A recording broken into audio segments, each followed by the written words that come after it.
네, 뉴스 오늘 금요일은 전원책 변호사의 식견을 공유해 보고 있습니다. 전원책의 훈수 전 변호사님과 함께합니다. 안녕하십니까? 예, 안녕하세요. 예, 어서 오십시오.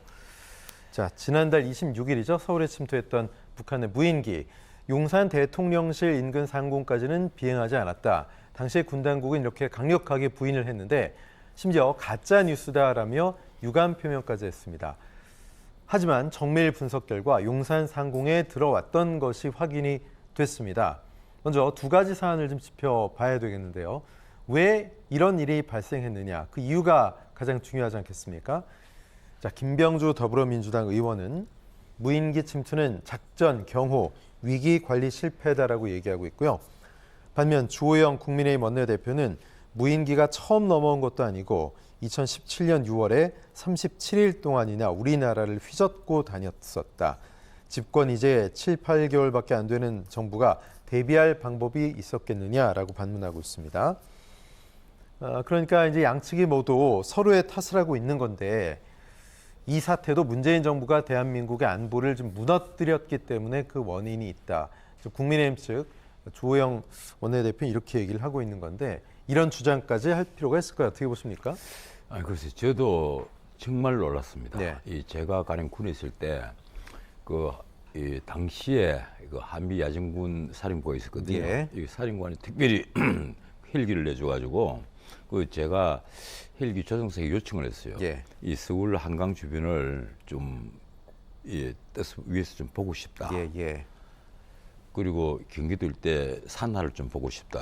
이러는데 경기도 일대는 자기들이 해줄 수 있는데 예. 서울 이쪽은 전부 다 허락을 맡아야 된다. 하더니만 거의 한 30분 동안 작업을 하더라고요. 네. 나중에 보니까 수방사가 이 경기도 일대, 지금으로 치면 이제 P73, 예. P73은 비행 금지 구역, 그 밖에 비행 제한 구역, 여기 출입을 할 수 있는 허가를 받는 거예요. 그걸 수방사에서 하는 겁니다. 예. 그런데 이번에 이 P73이 뚫렸다는 것은요. 그렇죠. 이건 P73이 대통령실에서 P73도 이제 용산으로 대통령실 옮겨가면서 변경이 됐거든요. 예. 그 대통령실에서 제가 알기로는 이해리 3.7km에서 원을 그려가지고 그 일대입니다. 그래서 서초구 일대까지 아마 포함이 되고 위로는 이제 또 3.7km까지 선이 꺼져서 이렇게 그 안에는 비행이 일단 금지가 되는 거예요.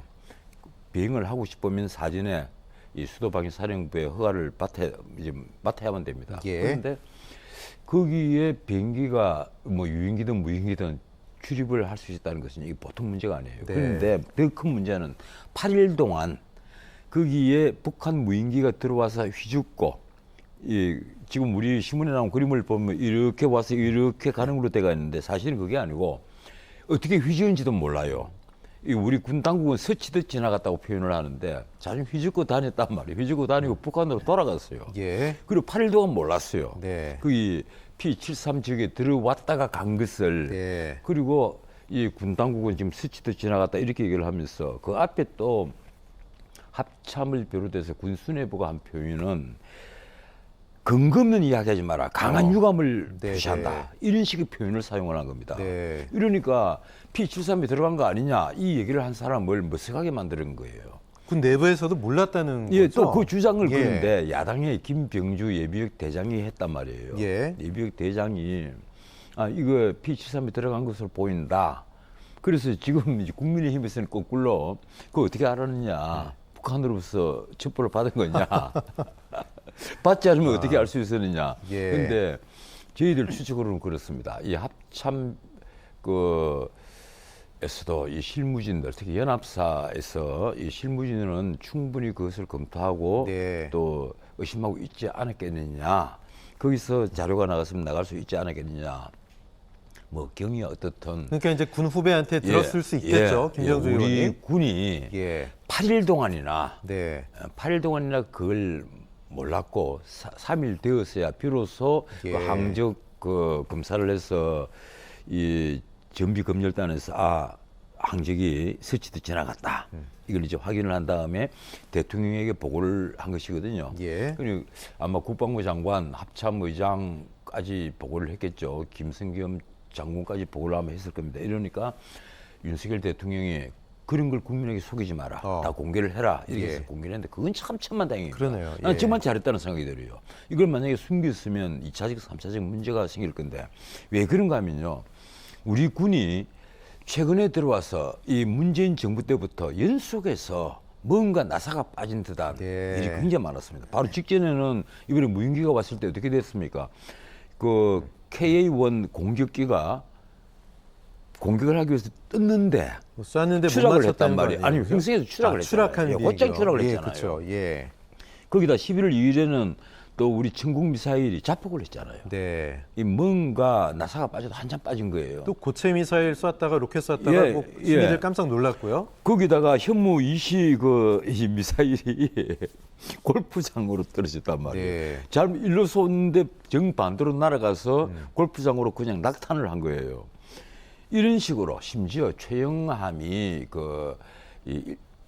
이제 통신이 완전 두절된 상황이 네, 벌어졌는데 그 사실은 상부에 보고조차 되지 않고 무려 한 달 뒤에 보고가 되었습니다. 예. 이런 식의 나사 빠진 그런 그 군, 그래서 당나라 군대 아니냐 이런 말까지 나올 정도가 되는데 저는 차제에 네. 이 군에 대해서 정말 그 기강을 좀 다시 잡아야 되지 않느냐. 특히 예. 이번에 서울 상공에 이 P73 지역에 무인기가 들어왔다가 휘죽고 나가는데도 8일 동안 몰랐다는 것을. 예.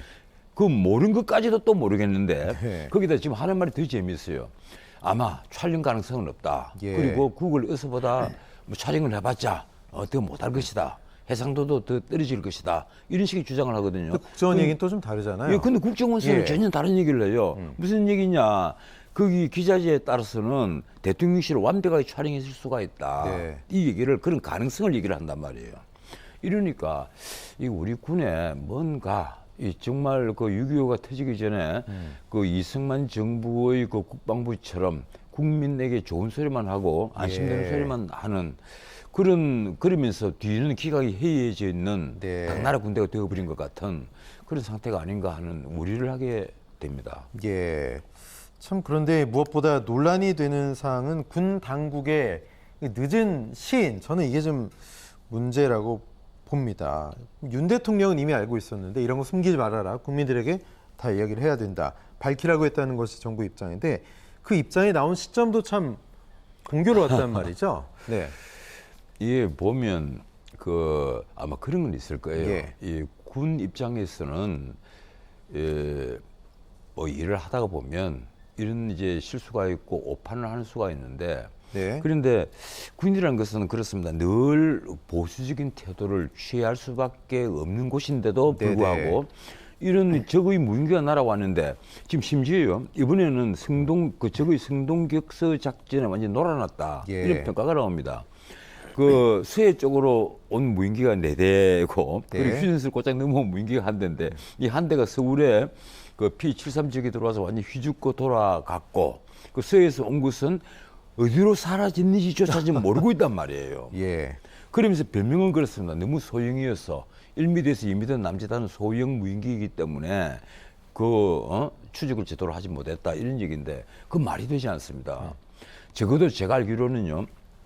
우리 제가 군에 있을 때도 충분히 추적이 가능했고 그리고 그 추적을 하고 그걸 격파하기 위해서 발칸포도 제가 표현은 다 하지 않겠습니다만 있을 곳에 다 있습니다. 예. 근데 이번에는 발칸포 같은 데는 전혀 가동이 되지 않고 오히려 공군기가 출격을 했고 헬기까지 출격을 했는데도 네. 전혀 한 대도 격추를 못했단 말이에요. 그리고 심지어 그 서해에서 온 4대는 어디로 사라졌는지도 모르겠다. 예. 이 얘기를 군이 지금 뻔뻔스럽게 하고 있는 거예요. 그러니까 중요한 거는 이번은 밝혀져서 그렇지 안 밝혀진 과거에 또 무인기 침투가 우리가 뭐 아예 모르는 것도 있었을 수 있다는 거 아니겠습니까? 2014년도 예. 박근혜 대통령이 계실 때 청와대가 한번 적의 무인기에 노출이 됐잖아요. 네네.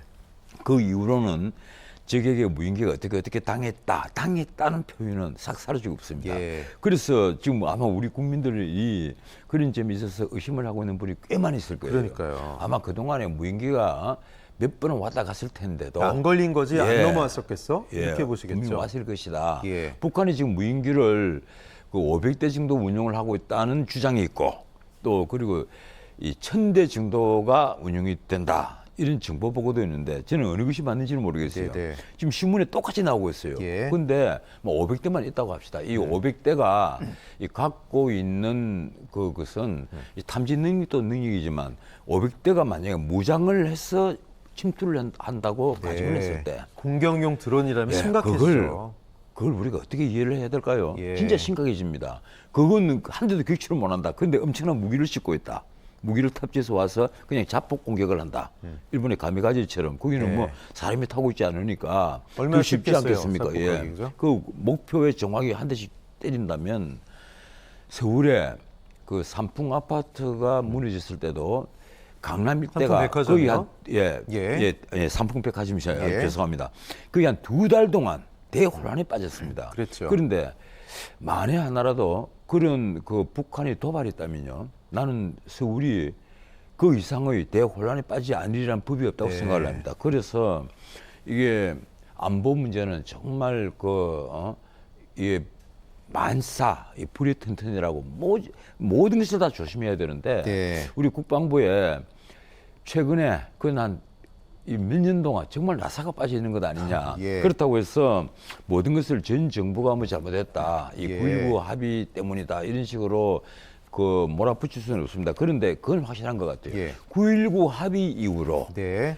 굉장히 우리 군이 좀 느슨해졌다. 예. 이 군이 전방을 보지 않고 예. 전부 다 후방 청와대만 바라보고 있는 거 아니냐. 네네. 이 자기의 그 일신 진급만 다 바라보고 있는 거 아니냐. 예. 이런 생각을 하게 됩니다. 전방에 가보면요. 네네. 지피는 다 사라졌고, 그리고 한강 위에 이 철책선이 다 사라졌습니다. 예. 이러고도 우리가 아주 여유 있게 지낼 수 있는 것은 물론 우리 군이 튼튼히 지켜주기 때문인데 과연 이것이 튼튼하게 지켜주는 것인지 네. 이 군의 기강이 해이해질 대로 해이해진 것인지 저는 솔직히 말했어요. 예. 우리 군의 병사들이 휴대폰을 자유자재스럽게 쓰고 그리고 이게 군에서 기강이 이렇게 제가 보기로는 심각할 정도로 무너진 것으로 보이는데 글쎄요, 군에 있는 분들은 그렇지 않다고 하니까 네네. 뭐 어떨지는 모르겠습니다만은 제가 이게 시청자들에게 너무 걱정스러운 이게 말씀만 드린 것 같는데 이게 안보만은요 정말 유비무환입니다. 이 예. 불이 튼튼할수록 좋은 거예요. 네. 근데 어쨌든 지금 뭐 9.19 군사합의 말씀하셨는데 지금 일각에서는 9월 평양 공동선언의 효력 정지 뭐 검토 방안에 대해서도 나왔기 때문에 더 좀 들썩거렸었거든요. 일단 용사는 아니다라고 선을 그었습니다. 이거요. 어떻게 되나 이거는? 9.19 군사합의 문제이지 않습니까? 예. 솔직히 말해서 이게 합의하자마자 사실 예. 북한이 파기를 한 겁니다. 예. 왜 그렇게 제가 주장을 하는가 하면 북한이 이미 핵을 소형화 그리고 고도화를 한다. 네. 이게 그 큰 프리토륨 탄만 자기들이 고폭 실험을 하고 난리를 치다가 예. 이 작은 고농축 우라늄 탄으로 방향을 완전히 전환해서 네네. 지금 말해서 고농축 우라늄 한 18kg 정도면요 20kgton의 그 원자탄을 만들 수가 있거든요. 예. 그건 거의 크기가 만들기도 쉽고 크기도 아주 소형할 수가 있는 거예요. 그래서 자기들이 가지고 있는 북한판 뭐 이스칸데르나 에이테킴스 같은 미사일에다가 탑재가 가능하단 말이에요. 그러면 언제든지 우리를 공격을 할 수가 있습니다. 네. 비로소 우리를 공격하는 무기가 된 거예요. 북한의 핵무기가. 그런데도 불구하고 우리는 그 9.19 합의만을 믿고 지피도 없애고 다 우리 나름대로는 스스로 무장 해제를 해버린 거란 말이에요. 네. 심지어요, 거기다가 우리 그 군 자체가 장정수가 줄어드니까 뭐 50만 이러다가 그 이제 실병력은 병사들 같은 경우는 이제 35만 정도를 줍니다. 그렇게 될 경우에 전방에 지금 사단이 몇 개가 해체가 됐잖아요. 예. 그래서 과연 앞으로 일단 유사시에 우리 서울이 어느 정도까지 안전한 것인지 그리고 더 나아가서 대한민국이 과연 지금의 우리 작계대로 곧장 반기가 가능하고 예. 드디어 북한과 통일을 일단 유사시에 북한을 소멸시키고 우리가 통일로 나아갈 수 있는 것인지 우리가 깊은 고민을 해야 됩니다. 이 안보 문제는요 여야가 따로 없는데 예. 내가 보기로는 우리나라 야당은 9.19 군사합의 이후로 예. 이게 군사합의에 우리가 만에 하나로 조금이라도 위배되면 네. 거꾸로 남북 간의 평화가 사라진다. 이래서 우리 안보 문제에 대해서 야당은 더 걱정을 하지 않은 예. 것 같고 여당은 여당대로 이게 9.19 군사 합의 문제에 대해서 이걸 뭐 대단한 신주단지 모시듯이 아직도 모시는 것 아니냐. 이미 북한이 이걸 깬 지가 오래됐어요. 네. 그런데 지금 9.19 군사 합의 파기를 앞으로 고민해 보겠다. 이 수준에서 지금 대통령실에서 발언을 하고 있거든요. 예. 깬 지가 언젠데요. 네. 이 북한이 깬 지가 오래됐습니다. 북한이 지금 심지어 우리 울릉도 앞으로 탄도미사일까지 쏘았지 않습니까? 네네. 그러면 그때 이미 파기를 선언하고 이번 무인기가 우리를 침공을 하면 이것도 침공이에요. 그러면 이거는 9.19 군사합의를 완전히 파기를 한 겁니다. 그럼 파기 선언을 해야죠. 한데도 그게 아니고 앞으로 좀 더 지켜보고 한 번 더 침공을 하면 파기를 하겠다. 파기 예. 선언을 하겠다. 글쎄요. 저는 그게 북한에게 또 어떤 어떤 판단을 오판을 할 수 있는 예. 이 계기를 만들어 주는 것인지 저는 그게 더 걱정이 됩니다. 네. 북한의 무인기가 우리 영공을 휘젓고 다닌 일, 전 정부의 탓, 현 정부의 탓 전에 다 같이 이런 다시는 일이 재발하지 않도록 좀 정비를 하고 점검을 하는 일이 선행이 돼야 국민들 불안이 줄어들지 않을까 싶습니다.